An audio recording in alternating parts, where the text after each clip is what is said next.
The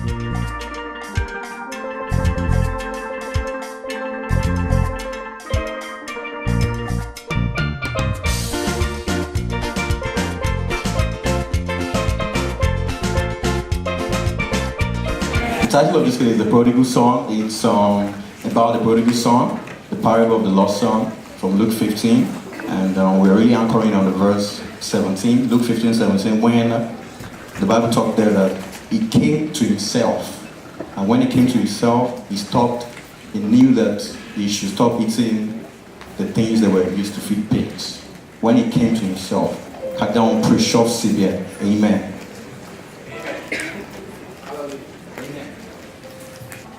Right at that moment, I'm just thinking, I want to give you what's coming to you right now. I brought you to this world and I can take him out just like that and make a new one. But he's my son and I love him. As much as it pained me, I gave him all his money and told him that if he could have a better life on his own without me, so be it. He packed his bags and the next thing I knew, I was out of there. Mwah! Kiss that boring place goodbye. I had places to go. I had people to see. And so the very first thing that I did was, my son got lost. He got lost. You know what? I love him, but he's no Christopher Columbus. I even heard he had to ask for directions at least 4 times before he made it out of Moscow. No, not 4, it was 3. And one of them was not even my fault. I couldn't understand what that babushka was saying. And besides that, the real reason why I'm not good with directions is because somebody never taught me how to follow directions. Don't go there. Fine.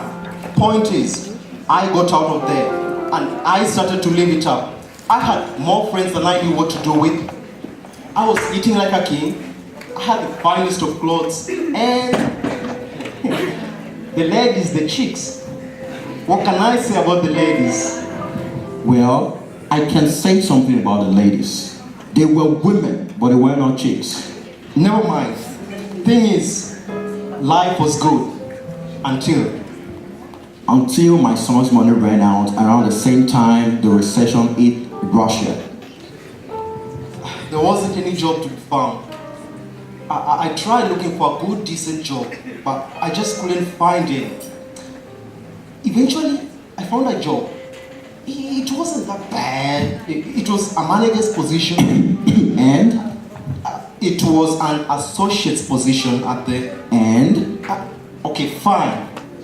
I was a bacon preparation assistant. Which means? I fed pigs. I hated the job. It didn't pay much. I didn't have enough money for shelter, for food.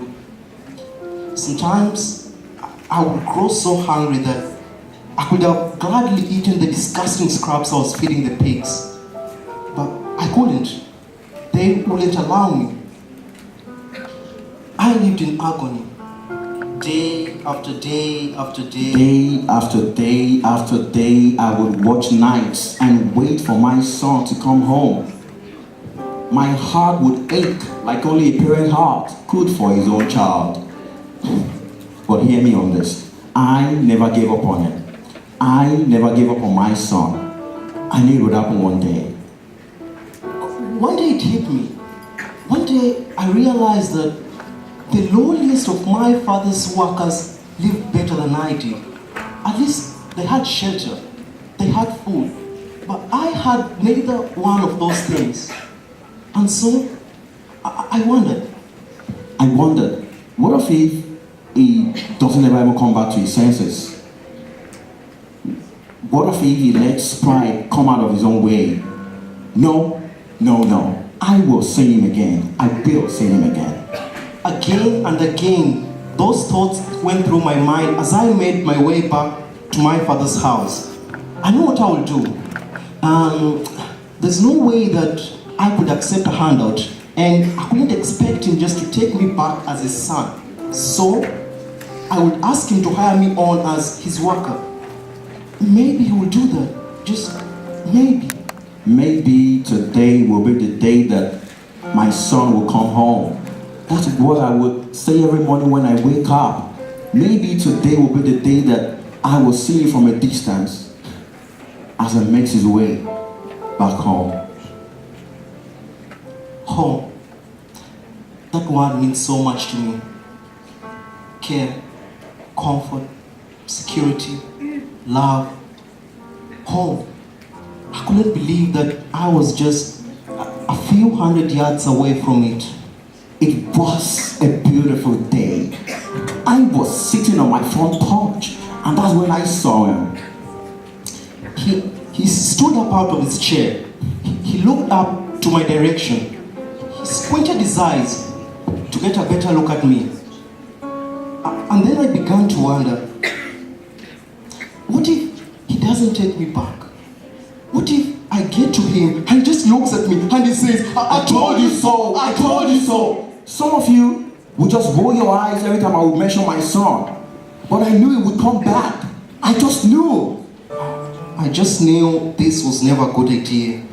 I knew I should never have done this, so I just stopped. And he just stood there. I couldn't move. I couldn't just stand there, so he jumped. My dad literally jumped out of the porch. I've never seen him do anything like that before. It was like he was this small little kid who was so excited about something. And then it hit me.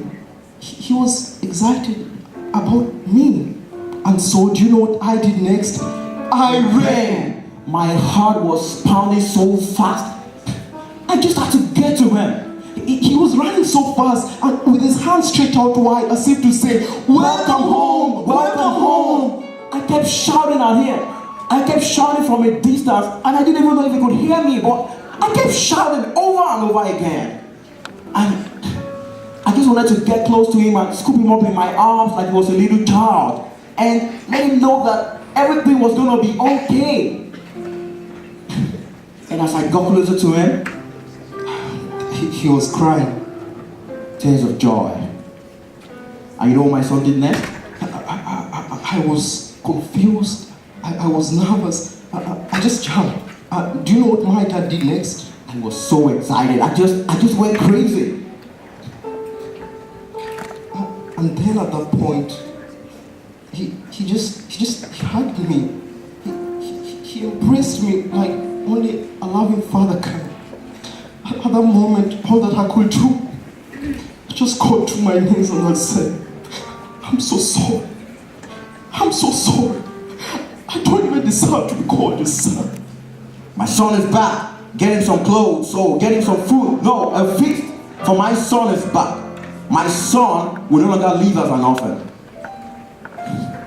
All my hopes have come true. I guess it's been hope. Hope. Hope that made me start the journey back home. Hope that took me through all the miles.